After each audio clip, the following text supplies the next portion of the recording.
Recording is on. Audio, video confirmed. Chat room's in effect. Although I haven't really looked there yet. Looks like you guys are good. All right, here we go. In 3. Oh, this is the wrong tab. Here we go. 3, 2, 1. With games like Super Mario Bros. Now in color, you might actually forget where you are. Time for the bonus round. Game Boy Color. Get into it. Get into it. Get into it. The old guy at the end. Get into it. I have stuff to say. Whippersnapper. That guy's weird.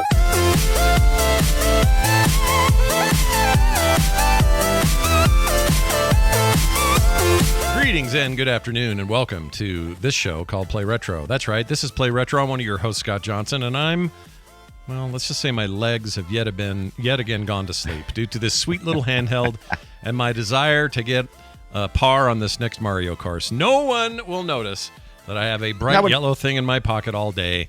Battery's dead already. Well, don't worry, this TV remote won't miss him. Oh, wow. Interesting. Not all day. And I'm your other host, Brian Dunaway. And finally, color for my pocket monsters. Now all I have to do is go to a well-lit area and catch them all. Or I could attach this battery-draining worm light and slide this prescription-grade magnifying glass to intensify my experience of getting beat up on the bus daily. Oh, that reminds me. I need more underwear. These are all wedgied out. I had experiences. Yeah, you did. Yeah, you did. We're talking about the Nintendo Game Boy Color that came out now 25 years ago. 25 years ago in November. That's weird. We saw the Game Boy Color arrive in the stores in North America. And I bought a yellow one, and I took it with me everywhere I went. And people would borrow it because they wanted to play Mario Golf as well. And nice. I would say... And that was a very early release. Very good. It's an exclusive. You could only get that for the Game Boy. We could get it, but you can only play it on the Game Boy Color. That's right. Whoa. That's right. It's also, well, I mean, they had the N64 game, but it was very different. And even though this had the same name, it was a totally different game. We'll talk about that some as well. But get ready, everybody. Today's all about that advancement in the Game Boy that was not the Advance. No, it was not the Advance. Not quite yet. Yeah, we got some years to go before we talk about that, I think. Yeah. Anyway, before we get going, last night the Game Awards were on, and I watched them. Yeah. We did a co-stream with the core guys, had a blast, super fun. I tuned in; it was so good. My game won, Baldur's Gate 3. It got the big award. I was pulling, got the big win, and only had 30 seconds to say anything on stage, which kind of sucks, but whatever. Yeah. I put a battery. Still thinking about batteries. I put a video up today on my YouTube channel, kind of. Some of the thoughts I had after the event, because during it I'm like, yeah, man, bright colors, flashy lights, let's go, we're doing video games, and it's, it was all good. But in retrospect, after kind of sleeping on it, there's some problems with that show, and I talk about them. So if you guys want to go see that, it's up on my YouTube channel. I do. That's Frog Pants, right? That's where you do. No, it's Scott Johnson is the name. It was a Scott Johnson. Okay, I knew it was one of the two. I did it way back before. I could have taken. Now somebody else has Frog Pants, and it pisses me off, bastards. Oh, mother God! I know, makes me mad. I'd convert if I could, but I can't. Anyway, the reason I'm bringing this up is during that event, something major happened for retro gamers, or at least if you're interested in remakes of retro games. Sega did a commercial in the middle of this thing, not a commercial, but a video where they showed off brand new versions of Jet Set Radio, Shinobi, Golden Axe, Streets of Rage, Crazy Taxi, and they say more, whatever that means. Other stuff in the works. And they showed screenshots and video of a bunch of this. And I think my dream of a modern Crazy Taxi with like a proper campaign is coming to fruition. I think this is happening. Help. It is happening. I was so stoked because I was yelling at the award show that you guys were watching because I was watching you guys. And I was like, Scott, look. Yeah. And I'm like, I was pretty sure you could see it. Yeah. But I was very excited about the the Sega stuff. They were playing Sonic in there on the couch. You could hear the rings popping and stuff in this stupid commercial. But when they finally got to the video and screenshots of the game, I about lost my mind because I love all those games I just listed. And in particular, the one I'm least likely to play retro right now would be Golden Axe. I just don't care. Right. But that's Golden one of the Axe ones I'm most excited about. The other ones look like what I would have done if I was remaking these games, like the little blurbs real quick, like the Jet Set Radio looking stuff, the Crazy Taxi stuff, all that little like stuff that looks like creatively I would go, yeah, that makes some That makes sense. Let's do that next. Yeah. But that gold neck stuff. Well, that's what I'm saying. I don't like the old Golden Axe at all. I'm not a fan. This new thing, Right. that looks badass. I'm in. It looks hot. Sign me up. Man, Also, when they showed Crazy Taxi, they're not showing a timer. No. I think that means they're taking my advice. They're not just remaking the GTA. game. They're making a Are they on GTA GTA? game, basically, right? Oh, hell yeah. So I couldn't have gotten more excited about this. We got no release dates. All we know is they're in production. That's all we Between know. now and 2025, we're supposed to see some eeks coming out. So, but when you say that much, anything can happen between now and then. So, just sit back, relax. Know that Sega has been hiring a bunch of people apparently, and is working on a bunch of stuff. Yep. If you're excited, Get excited, you guys. Brian, what'd you do? You hooked up your Game Boy to something. What'd you do? I did hook up my Game Boy, and just to finish that Sonic thread, the Shadow the Hedgehog, I fired that up on a demo disc that I had for the PlayStation 2 while I was doing some testing, and I don't remember him having guns, but he had guns. I thought that was Shadow weird. the Hedgehog, not Sonic. Well, I said Shadow the Hedgehog. Oh, did you say Shadow? Oh, sorry. You I did. Yeah, but in my Twitter, which you corrected, I had said Sonic, and then I had pivoted over. I didn't use enough punctuation. It's almost like I don't care or how my grammar looks. Yeah. Or my communication. Well, you on do Twitter. have a format or a platform that won't let you edit, so don't worry about it. Right. Yeah, So it's just like fine. whatever. Let's fire this off. I'm just excited. And so anyway, so I didn't remember that at all with the guns. But hey, look, I finally did hook up. So my friend and all our friends in the community of Valdair sent me a GameCube and a GameCube Game Boy player. I've never had one of these. They're super expensive.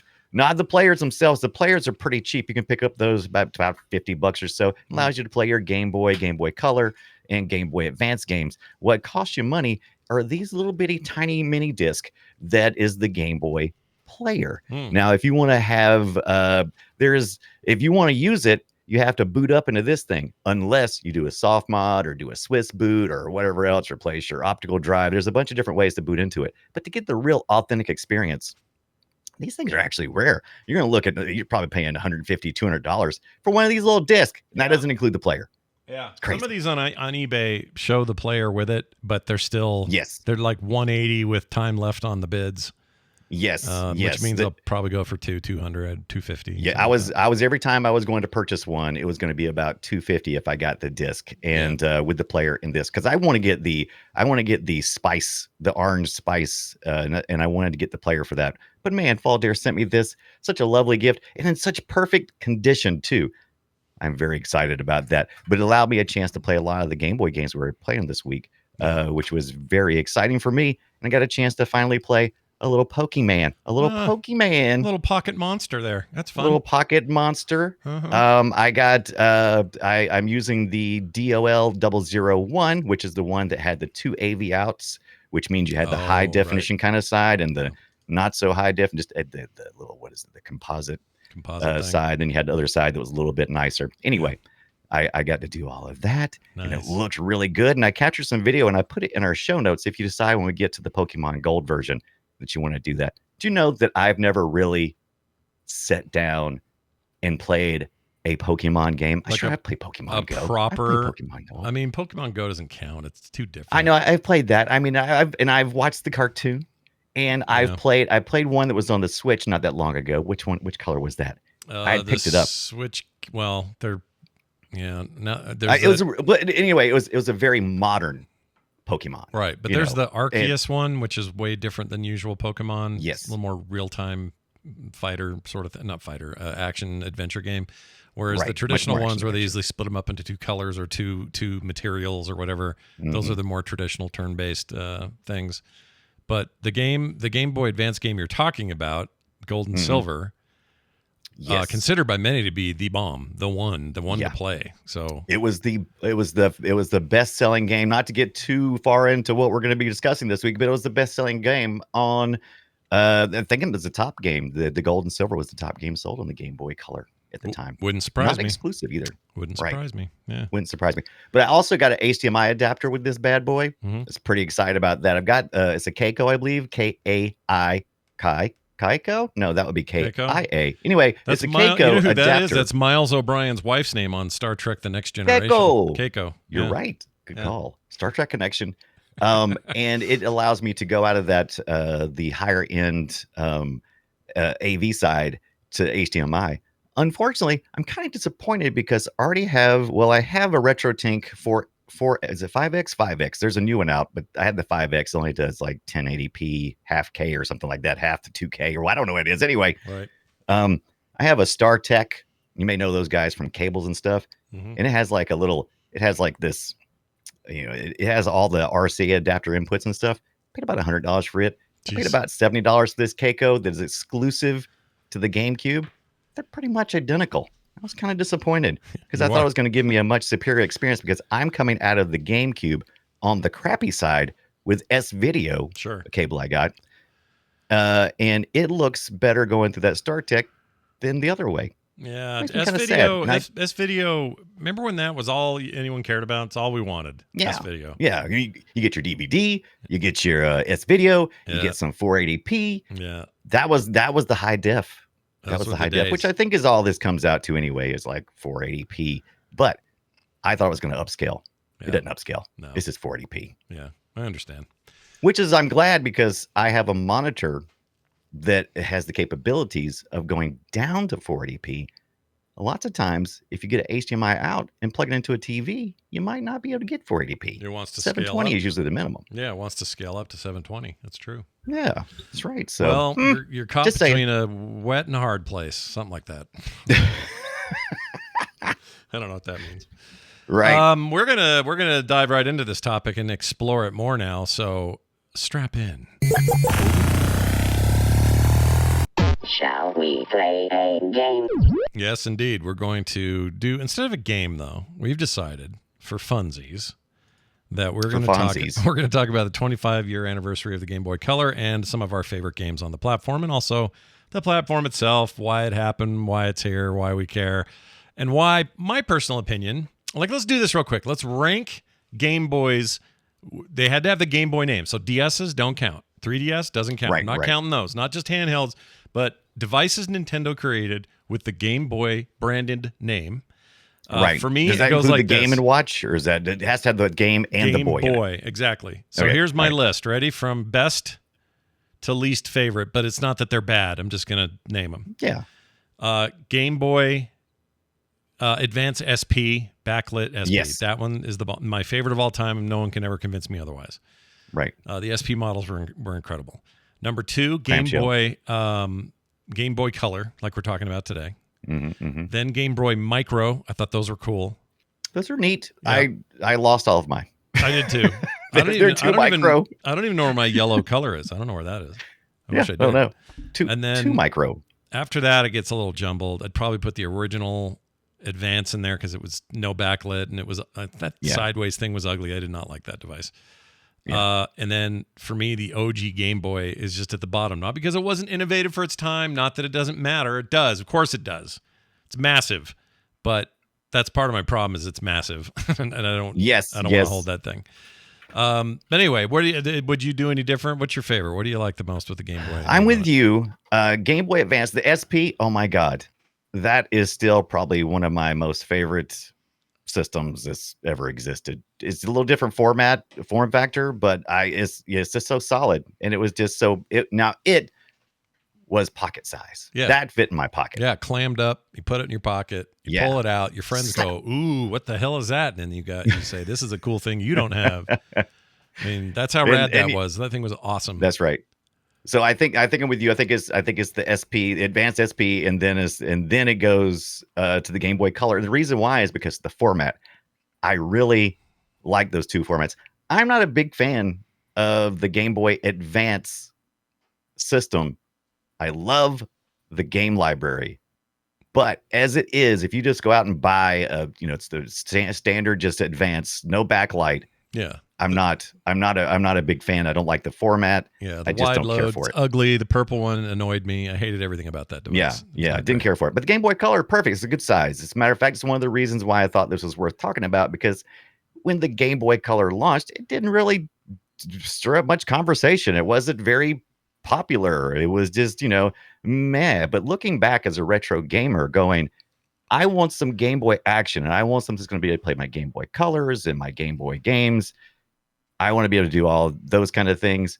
I think this is the way to go, because you can pick up one of these one of these things for like 70, 80, somewhere around $100, maybe at most, to pick up a one of these things now. And why would you get an original Game Boy? That thing's such a chunk. Yeah, why would you get that? It's There's not only a chunk, you're going to burn through batteries. It's black and white only. Oh yeah, it's all. Well, kinds of actually, I remember this incorrectly. So the battery life is longer on the original Game Boy.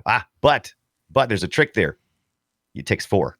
It only takes 2 to run the other. So you're burning through it. It lasts longer, but it's burning through twice as many batteries. Also, didn't the color use the AAA instead of the AA's? No, it used double A's. What am I You're still in double A. Well, you probably had to have some triple A's because of the huge stacking potential that would happen with the Game Boy Color, where you would have, lights, magnifying glasses you would have that would have lights on those, or you could use a worm light. And those were typically triple A's on the magnifying glass lights. That's right. Or if you had some kind of front light. Nico, remember the Nico brand of lights? Everyone had Nico. That was the thing. Oh, yeah, the Nico brand. That was the way to go. Yeah. I think I got one of the kind. What was it called? I can't remember what this other brand is. I have it right here. No, I don't. I think they still make stuff. Wait a minute. Here it is. What does it say? It says it is translucent and the print is very small and I can't see what it says other than high frequency. Well, then that ain't good. Look at that thing. It's even the accessories had to have that translucent purple. This was the best. Everybody loved this. Gosh, and I believe the Nintendo president at the time was the one who said, "That's the one. Really? That's the one we love. Wow. That's the one that's going to sell the best." And he was right. He was right. He was the correct. translucent purple. He was correct the whole time. Yeah. He was president for a reason. Search engines don't like me searching for Nico accessories. It's only giving me Nikon. So let's see if I can force it. Here we go. Yeah, they still make a bunch of stuff. But they're not, obviously their business isn't making backlights for Game Boys anymore. The business fell out from underneath them. Yeah. But they are doing stuff. So whether you had, a colored one or whatever you had for your Game Boy, for me, that's when the rubber hit the road, is when the color came out. I love that device. Yeah. I don't know what happened to it, to be honest. I didn't sell it. I didn't give it away. Somebody either took it or we lost it in a move, or it's buried in a box I forgot about. I don't know what, but I want that damn thing back. I want my original one. It's got the Mario Golf cartridge in it, probably. That or Worms. I had Worms on there. You had Worms in it. I played a lot of Worms on my Color. A lot of Worms. Right. So I got for some reason, I must have taken it to the bedroom. I was playing with the Game Boy Color because I have 2 copies of the Pokemon Gold, thanks to some donations. But here's that magnifying. Gosh. Look at that guy. Here's get your trash kicked for using this thing. So yeah, you just look down through there. Yep. Yep. I refused to ever use one because I just couldn't live with myself doing that. I just lived with the tiny screen. It was fine. Yeah, and plus, I don't know how the quality was on some of the other. I was surprised that Nintendo was like, "Yeah, y'all can make some third-party accessories." I was kind of surprised at the time, and I continued. Oh, it was a Pelican. This is what this was. Oh, Pelican. You can still find these Pelican things on eBay. I bought this brand new in a blister pack and everything. Man, they must have been near the end of life when they started rolling these things out, because you can still just buy them just like for nothing. I think I paid like probably $10 brand new in the box. So like it had been sitting in a box in a warehouse somewhere. Dude, you can still buy. Amazon's got a listing for the Pelican Quake Pack, red Quake Pack for the N64. They still have that. They have, let's see, a Pelican Pelican Universal AC adapter for the DS, DS Lite, Game Boy Advance, and GBA. You can still buy a lot of their shit. You can. Yeah. Now I got this is something that Robin from Texas sent me. Let's see what you got. It was what the Game Boy came in. Look at this big thing. It's a giant Game Boy. Whoa. It holds the Game Boy. I kind of remember that. Kids would take that to school, stuff it full of cartridges. Speaking of crazy, I stood up too fast and I unplugged my headset, so I can't hear anything you're saying. You can't hear what I'm saying right good. now. Here we go. There you are. I just made fun of you and said you had 3 nipples and stuff like that. It's fine. Just normal I stepped stuff. I got up to get it, and then I stepped on my line, and so now that's how that goes. But yeah, this big giant, my organizer for the Pocket in color. I never had. Yeah, the Pocket. I had the Pocket. Yeah, pocket That's pocket nice. and color. Oh, I did have the pocket. The pocket was ultra thin, right? Yeah. The Was that one? micro was There was tiny. one The that there pocket were. was like metallic. It was like a metal. Yeah. Which one was that one? I'm trying to remember now. Game Boy. I think one was it only sold in Japan for a while? Hold on, So that's I'm what happened with a looking lot of this these things. They would just be in Japan for a while, and then they would make their way up. to the US. Metal Game Boy exists. Let's see. Metal. Oh, someone made. There is a metallic advance one that was a limited release that only a few people got. That's not what we're looking at, though. I can't find it. There it is, Scott. Oh, There's that bad boy. Look at that thing. bastard! Look at that. Isn't I that miss beautiful? it so much. You need one. Robin Yeah. from Texas, thank you so much, my friend. Yeah, there are two hosts. This on one the has. show. This one's rocking the last thing that I played, which was on my list, which is the Super Mario Brothers DX Nice. Deluxe. Nothing wrong with that. Nothing wrong with that Crunchy. at all. So I'm looking at Pocket here. I swear they had a metal one. Maybe it was just black. I don't remember. I think I even had that. Is it this one? Maybe it was just Anytime silver. Nintendo You know said they what? were coming out with, That's what it was, dude. I figured it out. It's just silver. figure it out. Here, chat. I'll put it up. It's not actual metal, but it was a silver color. Oh yeah, this thing. A silver paint job, and it looked nice. See? Yeah. You see Is that? Yeah.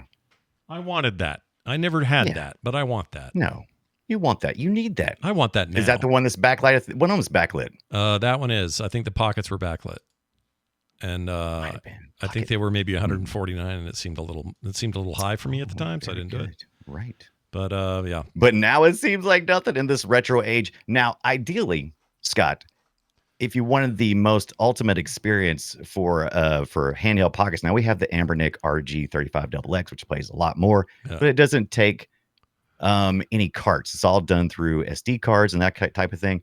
There's the Analog Pocket, which is gorgeous and beautiful, and backlit screen is pretty much the same form factor.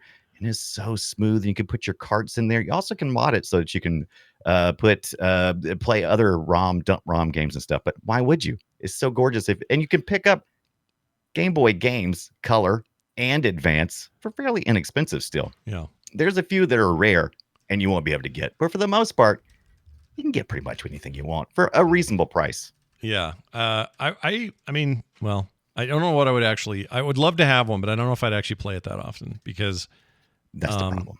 they're small and I don't know. Like I can do a lot more with my Steam Deck now. I've gotten so connected and hooked on my Steam Deck for use with Emu stuff Yeah. that I hardly ever.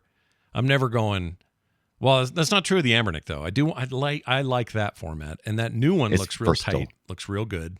I want that. Yeah, the new one Scott's talking about is the RG35XX, and they finally added the wireless component, which is great because now something that I wanted to do because I started to learn about all these interconnected things you could do, like the link cable you can do with the Game Boy Color, Game Boy as well. You can play with other people. You can do that through NetPlay if you have the Wi-Fi, which you can do on the Miu Mini too. Right. But they're bringing it to our favorite one, which is the RG35XX Plus. I think it's going to be the same price. You just have to wait for it to be in stock. Yeah, I think I'm probably out of the market. But if you're out there looking, You know, they're looking. But what if me and you want to play some was it Mario Tennis? What if we want to play some Mario Tennis? that's the only. Well, there's other Mario Tennis games, but yes, you're right. If we want to play a little Mario Tennis and link to connect, oh no, only the GBA supported linking devices, right? That's I don't not think true. the Game Boy No, ever did. I think the link cables when I went back to the original Game Boy, it definitely was in the Game Boy Color. You Did also it? had a few things that would use that little infrared thing, I don't including remember- programming it to be a remote. I remember the remote part, and I remember that weird printer thing you could buy, but I don't remember if you could link two players together on a Game Boy. Is that true? Well, absolutely. That's one of the hottest things about Pokemon, and the reason why you have multiple colors is because you would get gold, your friend would get silver, you would catch them all on yours, and then you have to battle for the rest. Well, that's right. Those bastards. Those This is how they get you, man. They make it so there's two versions of the same exact game, except stuff to capture in it is just a little bit different on each, and therefore either you buy both games or you have a friend who has the other one. Yeah. It's insidious. And buying both games doesn't even really resolve the problem. You still you can catch them all, but you can't catch them all on the same machine. That's true. So you still can't go, I've caught them all. Mm-hmm.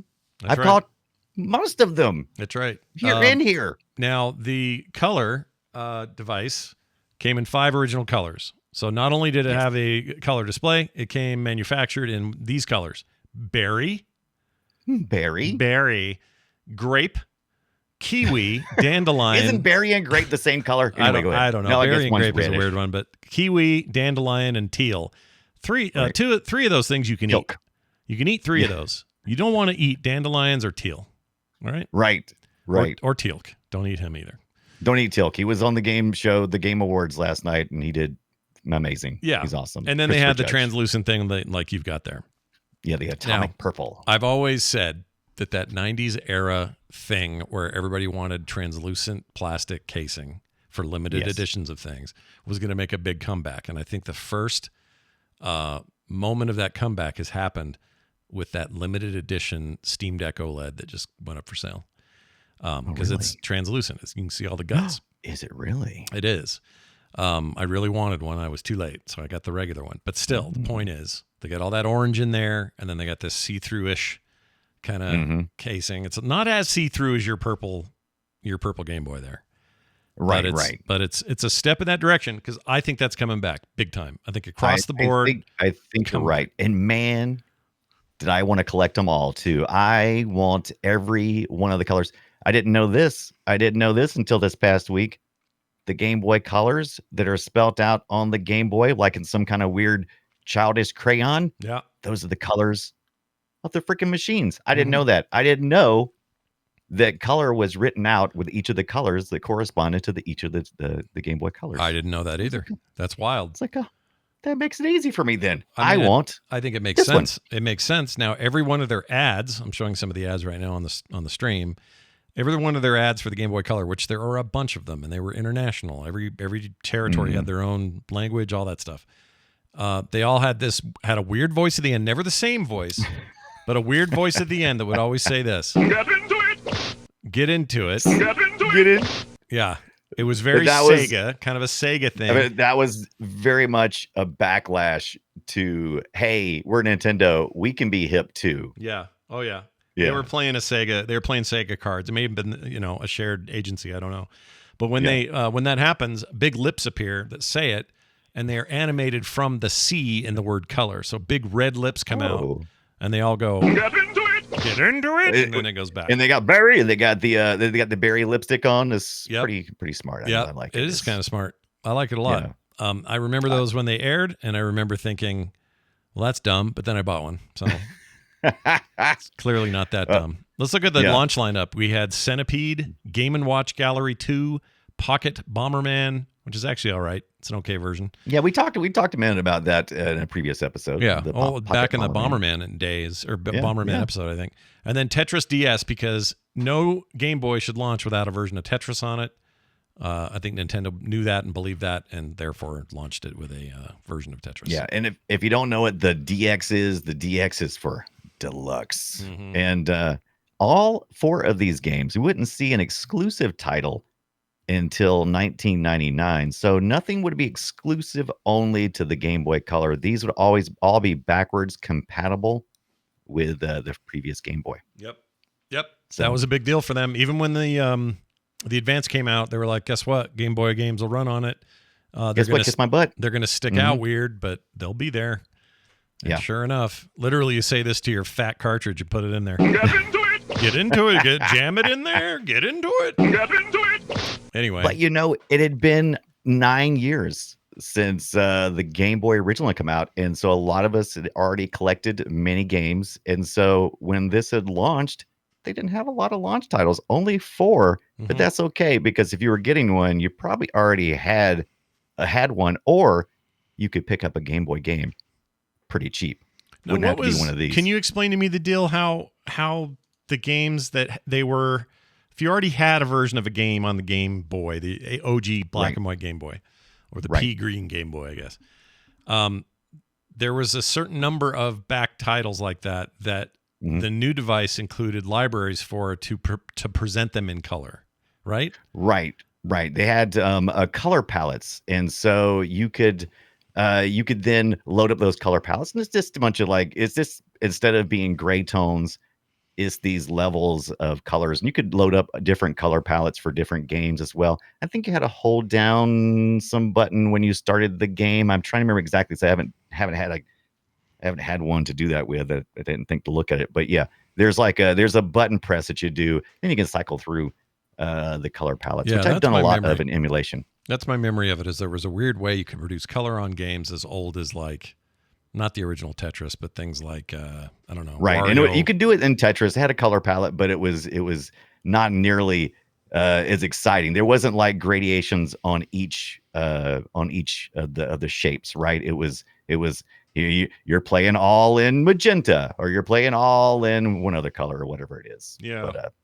But Tetris DX, man, that had all the colors. Exciting. I have a memory. Correct me if I'm wrong here, but I have a memory that none of these Tetris titles up to this point, maybe DX changed this, but they didn't have the hold a piece in reserve feature of Tetris, which now everyone relies on that feature. I mean, you got to have the reserve piece. I don't even know if they even did that in the DX. I played it a little bit this past week, the Tetris DX. I had that. Yeah. And I don't recall because I am no good at Tetris. I love Tetris, but I'm no good at it. I'm okay at it. Right. When things get real hairy, I'm not your best player, but I do okay and I get pretty far. Tetris for me is more about like I like Tetris games that give you a Zen mode. Because they're just like, hey, we know sometimes you just don't want to feel the pressure to keep up with the speed here. So let's just have a nice relaxing, like Tetris. What's that new one? Not Evolved. What's it called? Tetris. Not Tetris 99. Tetris Effect. That's it. Tetris Effect, the newer one. Oh, Tetris Effect. Oh, yeah. Yeah, that thing chills me the F out. Now, there's a mode in there that's pretty hectic, but in the campaign. But you can play kind of a Zen mode that's just chill. If you have VR, it's even cooler. Oh, see, I want to play some Tetris in VR. I haven't done it yet, but I'm very interested. Yeah, I'm sort of into it. That was a perfect dark for the Game Boy Color. Damn. See, that's so good. It's amazing it's so amazing what Game Boy and Nintendo did with their handheld stuff. Just beating the competition down. Destroyed them. Well, like what is Sega what's their reaction to this with the Game Boy or Game Gear? What are they gonna do? Right. And the Nomad was a non-starter. It was so dumb.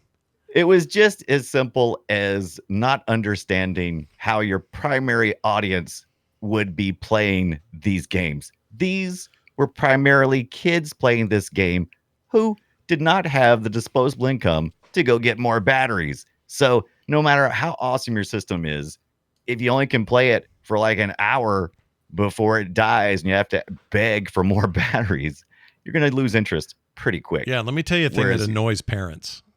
Asking them constantly for more batteries. They hate it. Yeah, can I have some more batteries? I need more batteries. Parents hate it. Even when I was a kid and I needed more, C's and D's and stuff for my whatever. Your jam box, your boom box. My boom box. They'd be like, quit burning through those. Batteries don't. My dad literally said the words to me once. Batteries don't grow on trees. He said that. Right. They grow from the ground like potatoes. Everybody knows that. Yeah, jeez. Duh. I mean, duh. Duh. Yeah. Anyway, it's but Nintendo had it. I mean, technology was moving along so fast at that time. It's like you would look at it and go, why not color? And then you would play it and realize, oh yeah, that's right. Nintendo doesn't care about that aspect. They're giving us something that we can actually play, and they focus on the games. That's always been the reason why Nintendo wins, because they focus on the games first and everything else second. Yeah, and the other stuff is just efficient enough to keep up with the games. That's right. And so you don't have to feel like you're always worried about what the hardware needs you to do. You're just sort of playing the game. I respect playing that. the game. I like that a lot, actually. Snap it to a Slim Jim. No, what they say at the end of that commercial again? They say you're soaking in it. No, I don't know. Obviously, it's not. That's the problem. Wasn't catchy enough for me. Yeah, the phrase was "get inside." Wait, what was it? Get into it. Oh, get into it. That was their thing. Get into it. Yeah. That's not Nintendo bad at that. Okay? I'm going to go ahead and agree. I don't think that they nailed that part. I think they got that wrong, but they tried. Right. And I love when they do the colors, though. Man, it's like, we're not going to give you all the colors you want, but we're going to give you some. The device itself is going to be color. How about that? We're going to call it. And I was a little confused. I remember being confused when I first saw the Game Boy Color because I was like, wait a minute, do they mean the system is color or they mean the screen is color? Both. I need to see it. Yeah, It's they both. meant both, but Yeah. I wasn't sure because I've dealt with Nintendo before. I know Yeah. how you people are. Yeah, I've dealt with And, Nintendo before. Yeah, I know how you people play. I don't like it. Yeah. And so I got to make sure before I purchase. Sometimes they're a little fast and loose with the marketing terms. Sometimes. Yeah. And I know people are mad in other parts of the world, the European area specifically, that they went with the American spelling of color. I know. Mm-hmm. Yeah, But they that's did. not, they didn't have that many colors. Well, I guess the atomic purple, I guess they could have used. Well, okay, that. yeah. Oh, Let's talk about that for a second because Japan had the atomic purple. You couldn't get it here. And that annoyed me at the time.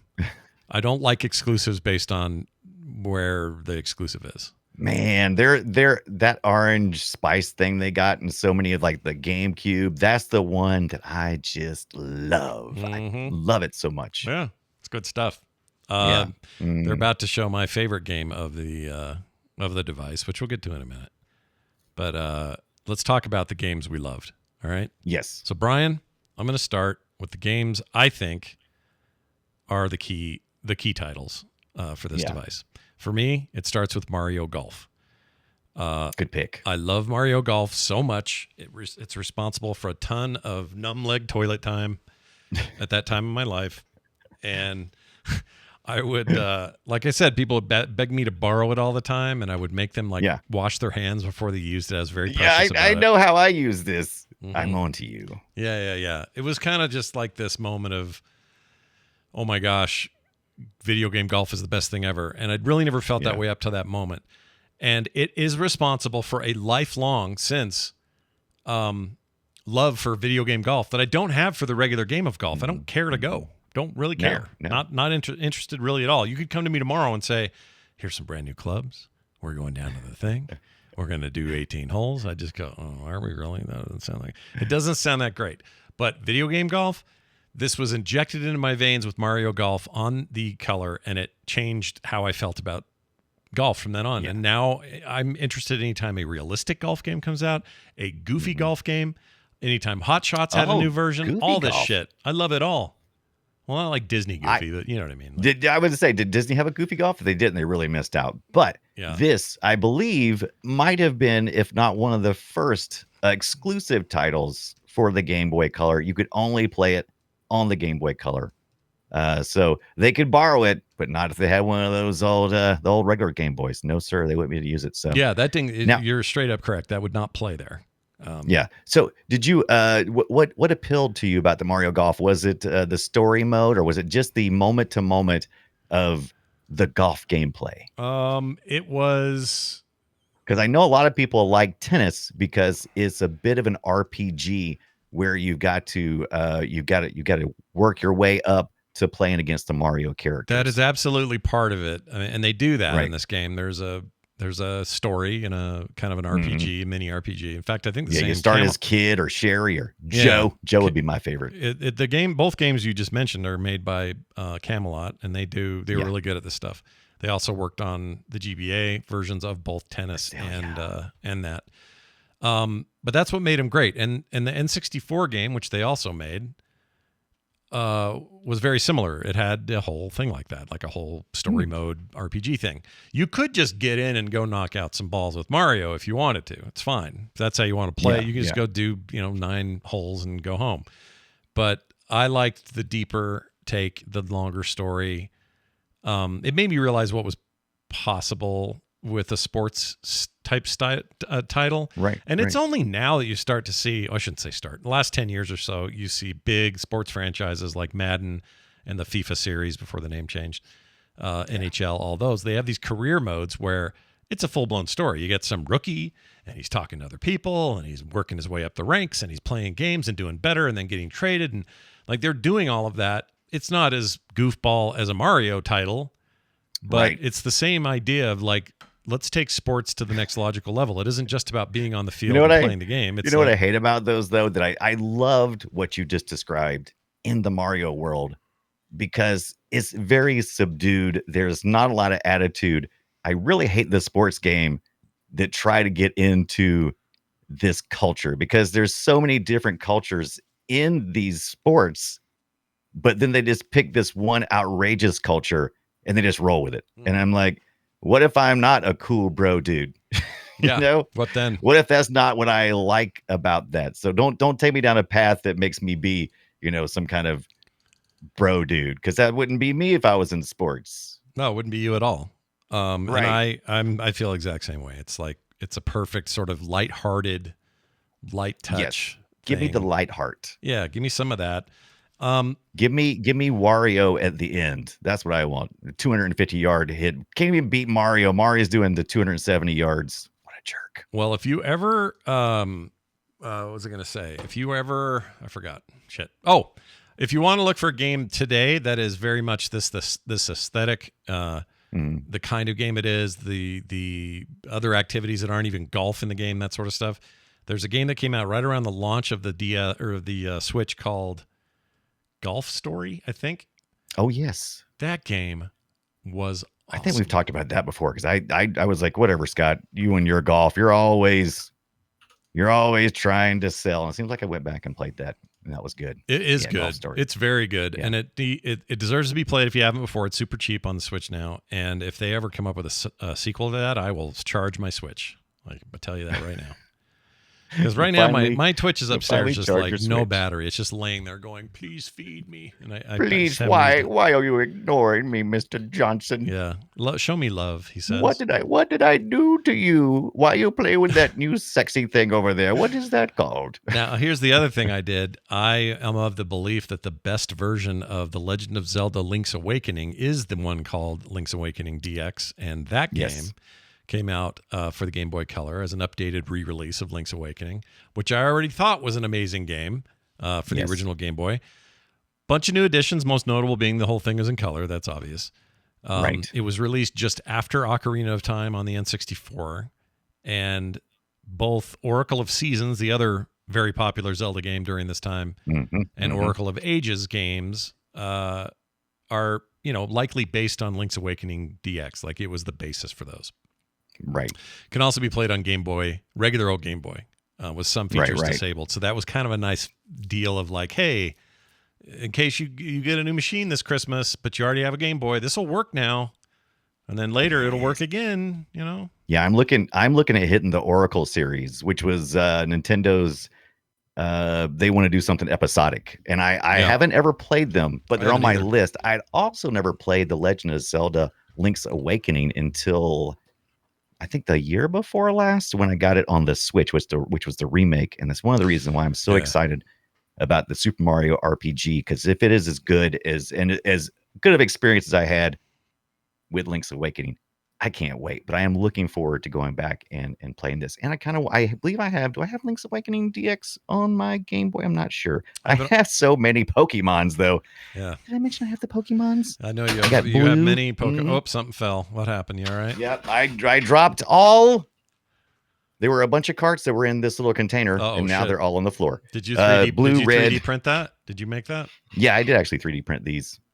Nice little little shelf. Nice little Game Boy gray, so you can slide your carts in there, and as long as you keep it flat on the surface and not knock it off a table, they'll stay right in there. Yeah, they ain't going nowhere. Nope. I mean, there are others on my list. These two are really the bomb, though. But I played a lot of Worms. I played a lot of Super Mario Brothers DX. No, that was my pick. Yeah, let's go over to you then. Let's talk about Mario and why that was your number one pick. Because really, it's just the same game as the arcade at the end of the day, right? Right. Yeah, it's the same. It's the Super Mario Brothers, but it's the deluxe edition. Is you playing again? But this time, I find it a little more fun because the graphics were updated a little bit, but it is a little bit more narrow screen. So the games can be more narrow, and the sprites have to be the character sprites have to be larger. And that can cause a problem, especially when you're playing platforming games that you require seeing kind of ahead of you a little bit, or maybe need to back up. And I was worried about that when I first started playing this week, because I was like, I don't remember, but I do remember in regular Super Mario Brothers on the NES, I would go too far and be like, crap. I can't get back to jump up on a level so I can grab a flower or whatever I've accidentally missed. Right. This one allows you to walk back a little bit more. So once you pass the edge of the screen, you can actually go back just a little bit because of the narrowness of the screen. Plays really well, really fast, good format, can take it anywhere with you. I love going back and doing the challenges since I've finished most of these levels. Most of it's muscle memory, and I'm just running through it, but you get a challenge mode here too. So you can have time trials where you collect extra red coins, and it always freaks me out to see something in a level like a red coin that I never saw before. It's like, oh my God, I've been this level a million times, and now there's a red coin there. Almost feels like a magic trick. Yeah. I don't know why. I haven't touched this old game in any of its forms since somebody beat it in 3 minutes in a speed run. Because the minute that happens, this is all just magic. I just get annoyed. This is all a trick. To me, it's like seeing behind the curtain. I don't like to necessarily see the behind the curtain. I do like, because I'm showing it right now, I like that they give a pseudo overworld like some of the later games. Because prior to that, it was just World 1-1, and it was a black screen with white text on it, and I don't know, it's nice. You got a loading screen, which is you didn't need it as a cart, but you did have like a transition screen. Mm-hmm. But yeah, here you have like an overworld that kind of tells you where you've been, so you can kind of go back and you can play levels over again if you want to jump around. There's a map editor which I looked at, but I didn't really do much with, and something I didn't even know it was even part of this game is there's a multiplayer version. You could actually. And I'm not sure if this one ties in or not. I didn't get a chance to fully dig into this part because I didn't find out about it until today. But you could hook up your Game Boy Color. There was an adapter that allowed you to hook it up to your cell phone. What? In 1998? What? What cell phone are you going to hook it up to? Yeah, what cable are you using? That's freaky. So there's like, I guess, an adapter. I don't even know what it looks like. I haven't even looked it up. All I know is I read it and I was like, what? Are you kidding me? You could log into your cell phone and play with somebody else across the world. I'm like, that's not possible in 98. No. Well, they did that in Japan. Boy Color. The Game Boy Color, we talked about it before. It's the game only in Japan, but it was Mario Golf without the Mario branding. So it's the exact same game. Right. I forgot what it was called. Golf Connect or something. Okay. And you'd play that game again, just without Mario characters, but really the gameplay is the same. And that thing let you hook up to Japanese cell phones and play multiplayer. Yes. And so the Game Boy Color must have been uniquely designed to handle that, but I don't think the world was ready for it. Oh no, that would have been like in the small print. I love how Nintendo handled things during this era where it was like. They were throwing everything at it. What's the maximum possibilities? It's like, how much does the infrared cost? It's been in remote controls for quite a while now. Throw that in there. Yeah. What else we got? You got some kind of data link cable. Yeah, let's come up with our own format and we'll throw that in there so we can hook up against so people can hook up on stuff. Everybody gives shit to Sony for doing that with like memory cards and stuff with the PSP and forward, but I feel like Nintendo did a fair amount of that themselves. Oh, they did plenty of that. What was the printer? Was it a thermal printer? I was trying to remember. I've seen it before, and I'm trying to remember if it was a thermal printer where it reacts on heat. Pretty sure it was heat. Yeah, thermal. I'm thinking so too. How much does that suck up your battery? That was that thing was basically a receipt printer from the Woolworths. You know what I mean? Right. Yeah. That's all that but was. You could print out Mario, whatever was on the screen. That's one of the things you could do here with the Super Mario Deluxe. One of the things you could do is print it out. Get a high score. Print it out, mail it in. Yeah. You got the high score. Put it in the Guinness Book of World Records. I don't know. I wish I could. You had it. I truly wish I knew where my color is. The more we talk about it, the more mad is I don't have it here. Right. I want that thing. It's probably sitting there with Mario Golf plugged into it. Son of a bitch. Let's talk about your other pick, Pokemon Gold and Silver. We talked a little bit about it, but tell me how you're feeling about it so far. You're playing it. You're liking it. I feel like I've moved, just like learning to play JRPGs, which I had never really done growing up, have become my new obsession. And this is the same thing with the Pokemon games. I've played Pokemon games, but now that I've played it, you were going to be such a turn-based combat hound, God, maybe it's the reason why I got all of my, my action playing. I still love race games. They're they chill me out. I don't get excited when I play race games. They make me feel relaxed because you learn a pattern over time and you're just repeating that pattern over and over again, especially on lap stuff. I don't like straight tracks too much. Yeah. But I like the patterns. And that's what Pokemon does really well. It's you're encountering pocket monsters out in the grass lots of times, and you're trying to catch them, and you're pretty much doing the same stuff every time, unless you get a little further along. But pretty much it's attack. You maybe use some of your special moves. You're evolving your characters. You're just slowly progressing through the world. 100 new Pokemons for this one. I was very excited about that. I didn't know there were less or few or more. I don't know. But I was very excited to see that. And I did like the day-night system. I thought that was pretty cool. You actually have to sit. It's a little annoying too, though. I will say it's a little bit annoying because when you start the game, all right, so these use battery saves. Yeah. All the Pokemon games I have, batteries are dead. Yeah. I don't know why, but all the batteries are dead. And I'm like, well, maybe it's this amount of use. I don't think that's how that works, Brian, because I think it only uses the battery when it saves something. They just decay. It decays over time, I think, just like I've almost all the rest of the game, like the Mario game. Yeah. Man, I still got game saves from whenever somebody had it originally. You got saves for days on there. I got saves for days. I had to delete some saves. It makes me feel very uncomfortable. I don't like saves. Don't like delete them. Yeah. But Pokemon, where it's very important to have a save. The Mario thing, I could jump around a good bit. It'd be fine to play it a million times. I don't care. Yeah. But my Pokemon, I'm like, I've collected, 20 Pokemon already. And I'm like, all right, cool. Can't turn anything off because if I do, I'll lose my Pokemon. Yeah. You don't so want that. I gotta get in there. I've ordered a screwdriver, a little security screwdriver, so I can pop the back off there. It's a couple of points for soldering. It's gonna be very light work. Throw one of those CR 2032 watch battery things or whatever they are in there. Yeah.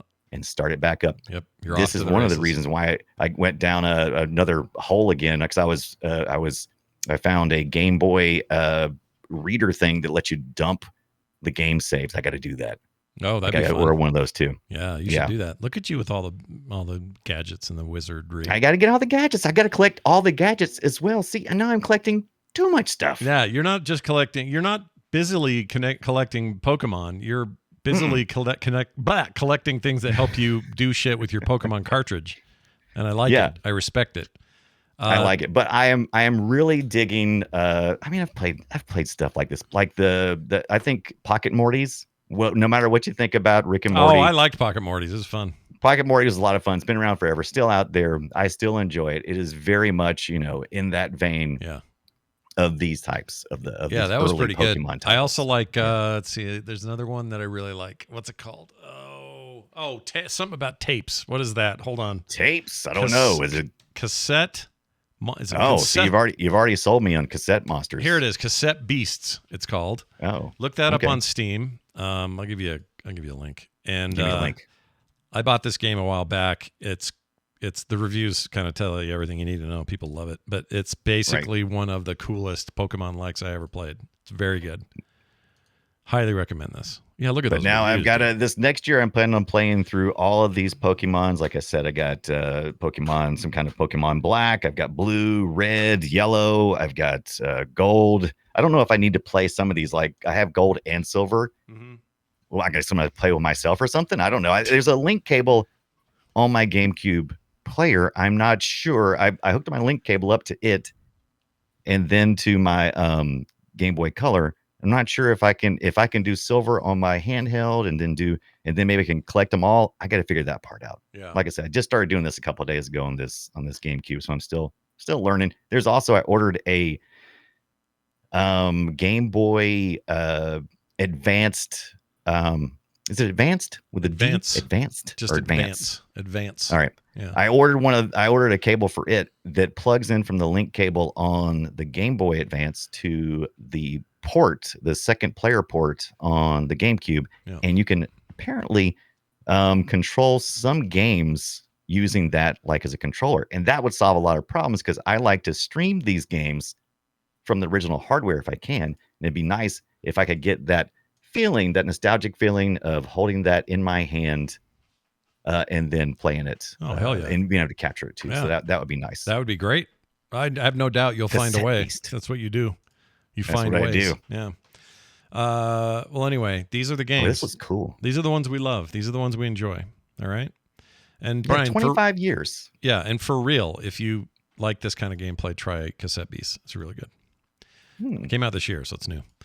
All right, let's move on to another part of the show we like to call Guess Our Game. It's where we take old audio from some old game and we try to trick each other into figuring out what the hell it is. We only get 3 questions each, and we can offer up other hints as we want. So it's our prerogative as the keeper of the sound. I'm going to start this week. I like how that turned at the end. It's like, come on in, welcome. I want you to listen to what we're doing here. No, you sit down. That's right. We're going to play the audio for you. I'm the keeper of the sound. Be at my feet. Anyway, here it is. This is Game Boy Color. I tried to keep it in the Oh, that was warehouse. smart. I totally didn't do that. Nah, that's all right. We don't need themes around here. I just did it for fun. But Game Boy Color, the year is 2000. Here is your audio.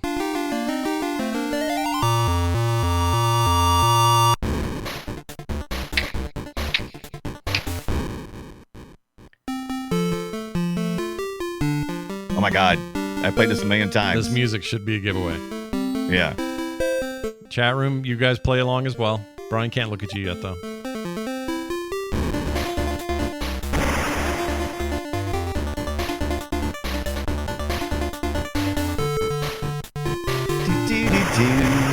Variation on theme. Variation on theme. Chat's cracking me up. Chat says Kirby something, Mario something, Choplifter DX. Nope, none of these things yet.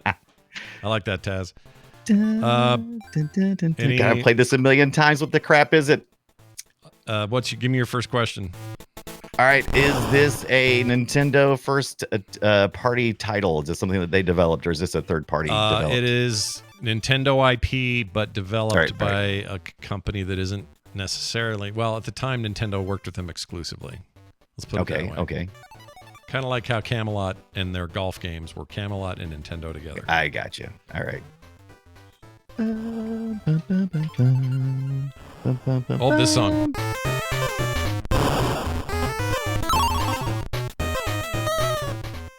All right, that might be the giveaway. That music there.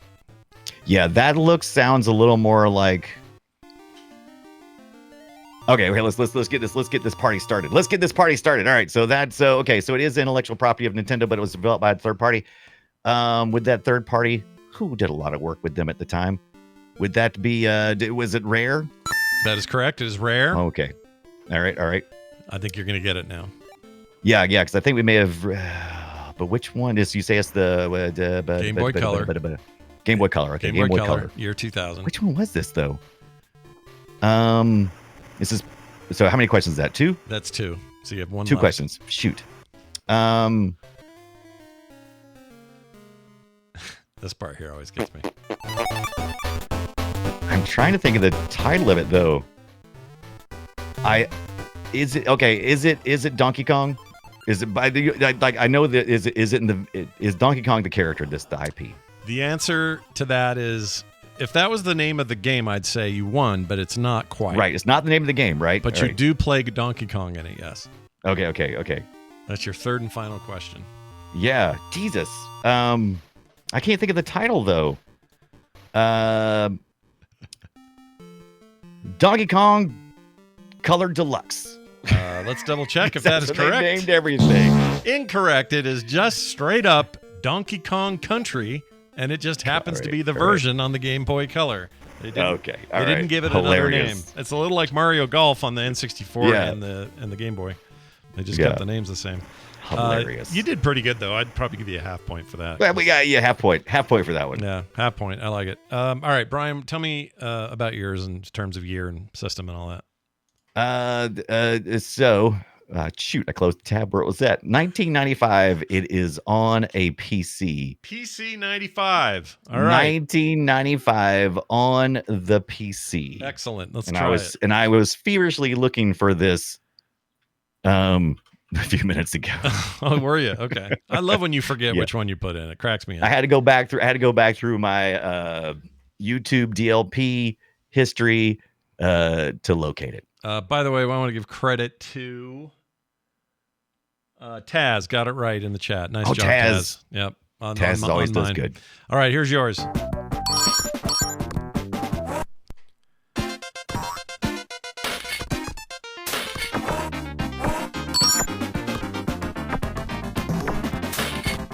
PC. Oh, did I say PC? You did. I apologize. What is it? I think this is supposed to be the Genesis. I no. Oh yeah, I'm an idiot. Yeah, it's the Genesis Mega Drive. I was looking at something else. It's the Genesis Mega Drive. Same Apologies. year, 95? 1995, yeah. 95 apparently is something I've used before because it was stuck. I saw that wrong. Yes, Okay. it is the Genesis 1995. You might want to start the audio again. So All right, let me try that get again. full See frame. what I got. Hold on. Now you're hearing the Mega Drive Genesis, right? Yeah. It had kind of a Sonic vibe going. What is that?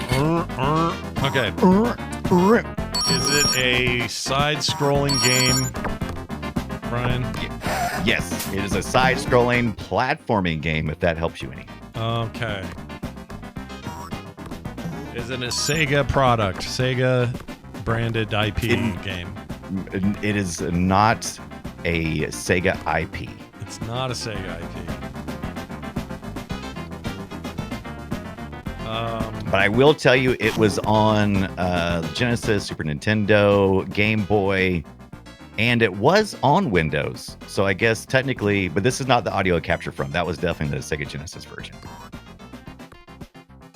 It's a hard one.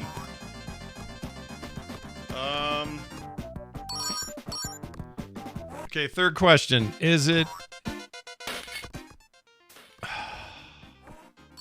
this a big publisher that we would all recognize the name? Absolutely.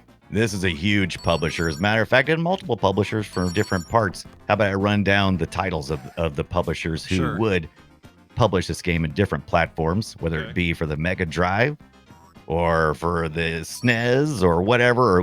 We had Sega publishing this in one region. We had Nintendo publishing in another region. We had Capcom publishing in another region, and Black Pearl Software, and Disney Interactive. Disney Interactive. It just got interesting. All right. Shit. I'm out of ideas. I'm going to say this is a Disney game, and I'm going to say it's Side-scrolling platformer. Disney game would be a good guess. it's the Chipmunks Go to Hollywood. I don't know. You're trying too hard? I don't Trying know too hard? I don't know the name. I give up. I'm out. Oh, come on. That's all I got. It's right there. What is It's it? Toy Story. Oh, geez, it's Toy Story. That's terrible. Oh, I got that so I thought wrong. that was an easy one. Oh, not at all. But I played a lot of this, though. I played a butt ton of this game. So. No wonder you don't like all the sequels. All you did was Toy Story 1 stuff when you were younger. That was Yeah, it. of course. And Toy Story 2 was awesome. It was until 3 that it broke my heart. I liked 3. I still I haven't know seen, you do. I haven't seen 4. I so bet you can't. like Cars 3 too, don't you? I like it better than 2. Cars 2 is not good. Cars 3 is better than 2. Cars 1 I still like. Like I think Yeah. Cars 1 is legit. Like, I still like I think Cars 1 is a good movie. I think It was a good movie. the other 2 are lesser than, and by far 2 is lesser than 3. 3 is just Right. kinda, whatever. Those weren't for me. Those sequels are for kids. They're not. They weren't made. They don't care. That's fine. But in the case, I still haven't seen Toy Story 4 because I'm afraid to. Yeah. I'm You know why? afraid. Because you saw 3 and you're like, oh, that was close. Yeah, there's kind of a thing going on with that with me. Yeah. All right. Well, there you go, everybody. Now it's time for some emails. Welcome to the treasure room. Or more like email. There's only one. Emails. We get a lot, but we're just going to read this one. Email us at playretroshow@gmail.com. We got one from Chuck Byers. Oh, hi, Chuck. Yeah, he does all our Chuck buying. Mhm. Hi, guys. Speaking of black market games, this may not count as it was an app I had on my Palm Pilot. Dope Wars. Do you remember Dope Wars, dude? Oh, man. Yes, I do. I love Dope. We need to talk about those kind of games eventually. When did we talk about black market games, though, Chuck? I love that. But yeah, so like how speaking of black market games, I don't Yeah. recall us talking about. I love it. Drag Wars, great. Oh, it's so much. I used to love every version of that I Yeah, get my hands Dope on. Wars. And I also played it mostly on my Palm Pilot 5V. What was that called? Right. Shit. The really cool metallic Palm Pilot they put out. It was Yeah, it still was the black and 5, white. wasn't it? It was it the. the It 5? was just the 5. Is that right? Palm 5. It was really thin. It was Yeah. amazing. I played so many. Yeah, that games was on it. like late into life, right? That was one of the Oh yeah, cooler ones. one of the final gasps, really, of the whole Yeah. thing. I want to say it was right before they put out that phone. What was the phone? The Palm Trio. Palm. That is that it? Yeah, That the Trio. sounds right. Yeah, and then the Trio, of course, got murdered by. We just knew iPhones Palm had and- such a grip on that type of market. I just knew they were going to transition into they were going to be the phone people. They were going to be the phone people Forever. This is where it was going. Yeah. It was going to be forever, and I don't know what happened there. Well, I know what happened. Yeah. Apple swooped in and destroyed them, and then Yep, Android yep. came in and made it worse, and then BlackBerry died. Everybody died. Like, I know there's Yeah. that movie about BlackBerry, and I want to see it, but Oh, are I there do. any good documentaries about the Palm thing? Because I would love to watch that. I know. I feel like it's just going to be forgotten. But man, I had every time a new Palm device came out, it was always just so exciting. You could write on the little screen with your little pen. It was just, oh my God. Yeah, it was great. It was an operating system on a handheld. It Yeah. was insane. It was badass. What a perfect. First time I ever played Peggle. First time I ever played. Yeah. What's the gem one that started it all? Yeah. Bejeweled. Bejeweled. Yeah. First time I ever played that was on a device like that. I love that damn thing. That reminds me of when we didn't talk much about it at the top of the show, though. But we was talking about the exclusive titles that got released. There was who made that hexagon game that was early on for this the Game Boy Color. It was like some kind of weird. Did Rare make some kind of weird hexagon game or something? It was like, hey, you guys like Tetris? Look at Hexite or something. Is it Is it the game Hexagon? That was a Let's see. Hexagon. There was a game called Hexagon, but I swear that may have been like 360. That was a long time later. Hexagon. Not the shape, internet search engine. Oh my gosh. Not the shape, but not the color, and not the hex codes either. That's not what I'm looking for. Let's see if Bard has an answer. I've been using Bard, testing it out. Oh, looking at the Bard. That's that AI Hexite. It is Hexite. Did I say Hexite? I think I said Hexite. Oh, I don't know. Did you? I think I said that. I didn't know anything about Hexite, but I was like, oh, somebody get an original idea of here, would you? It's like, what did really well on the original Game Boy? One of those little puzzly, rotating games. Let's see if we can get something else on there. Oh, it was Ubisoft. This is interesting. Ubisoft produced it. So I actually like Bard for their results. It's been pretty good. This is Google's Gemini-powered AI large language model. Yes. That competes with ChatGPT. Anyway, I asked it, was there a game called Hexagon? And it says yes. There was a video game called Hexagon. It was an indie rhythm video game developed by Terry Kavanaugh with music composed by Chip Zell. It was originally released for iOS in September of 2012, and versions for Windows, Mac OS, Android, BlackBerry, and Linux followed in 2013. BlackBerry. I think that's the game I was thinking of. Probably. That's really helpful. You know what didn't game. give me this information? Freaking What's that? Google didn't give me this information. I had to go to Bard to get it.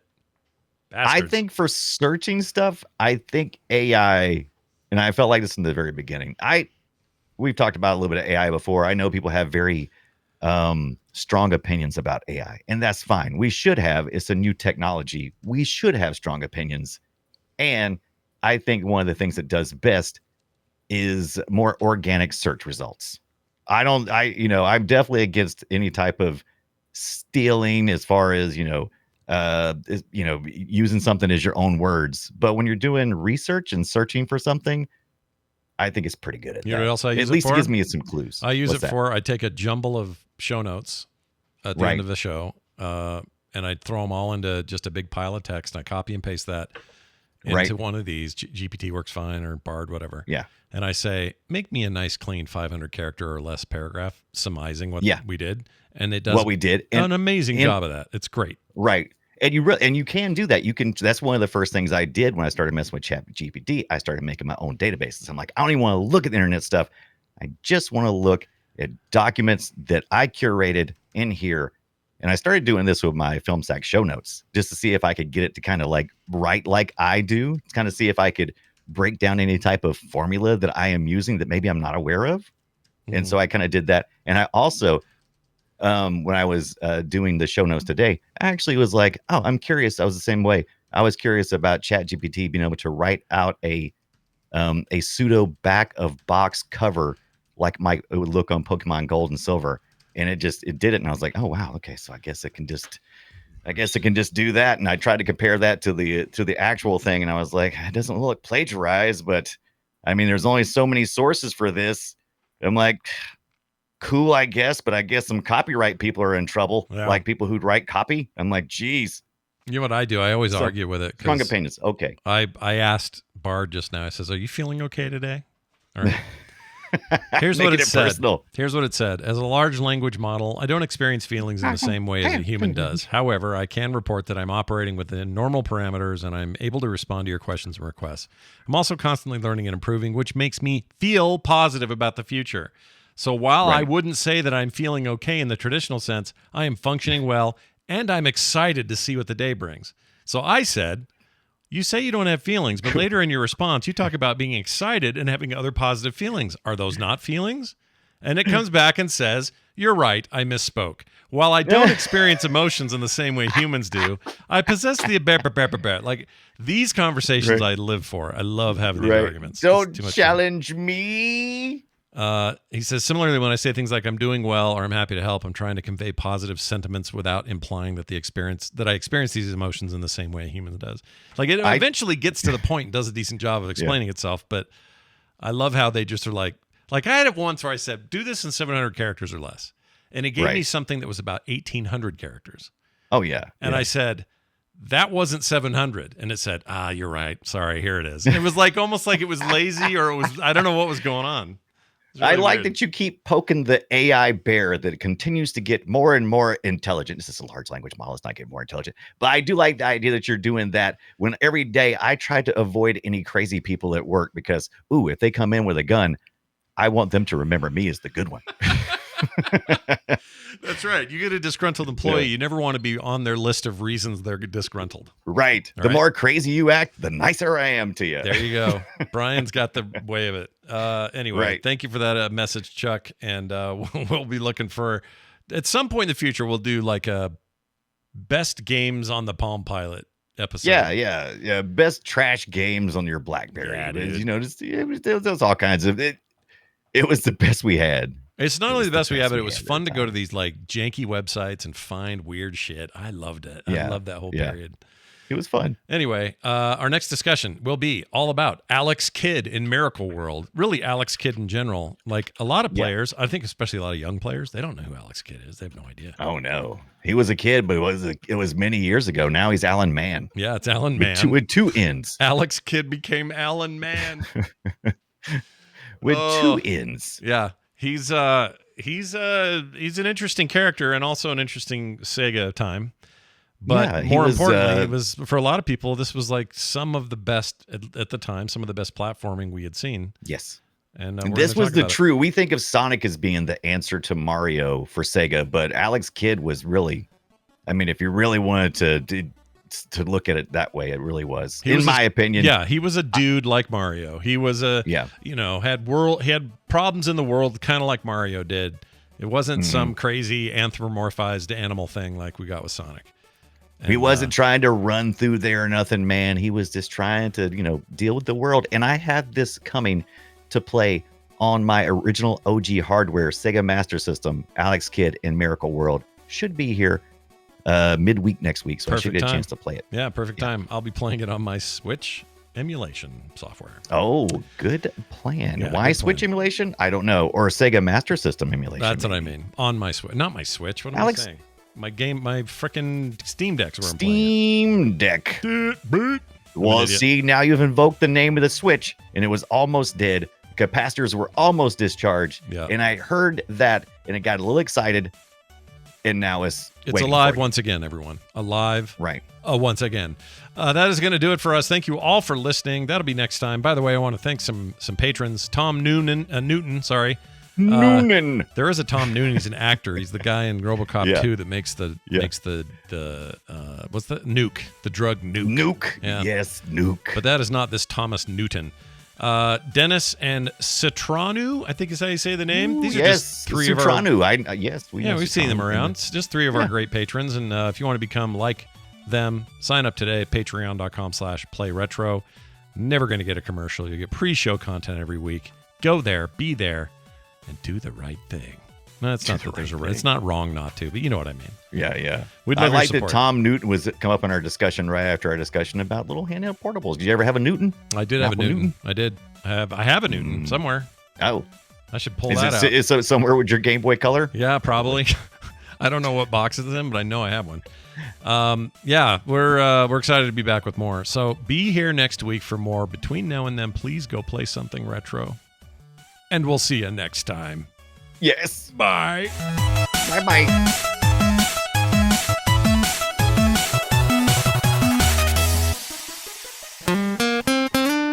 Get more at frogpants.com. Get into it! Get it!